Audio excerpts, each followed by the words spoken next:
நம்ம காலையில் டிஃபன் ரவா தோசை.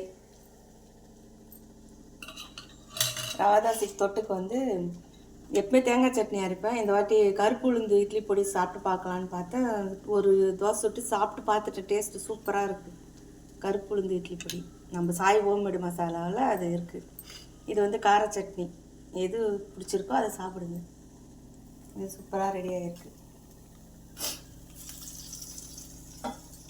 இந்த ரவா தோசைக்கு வந்து எப்படி ரெடி பண்ணேன்னா, ஒரு கப்பு ரவா, அரை கப்பு மைதா, அரை கப்பு அரிசி மாவு, அப்புறம் வந்து பொடியாக 2 வெங்காயம் பொடியாக கட் பண்ணி போட்டு, பச்சை மிளகாய், இஞ்சி, கொஞ்சமாக சீரகம், மிளகு எல்லாம் போட்டு உப்பு போட்டு கரைச்சி வச்சுட்டு ஒரு 1/4 மணி நேரத்துக்கு அப்புறம் கரைச்சி ஊற்றணும். இந்த அளவுக்கு தண்ணியாக ஊற்றணும்னா சூப்பராக மொறுமொறுன்னு வரும்.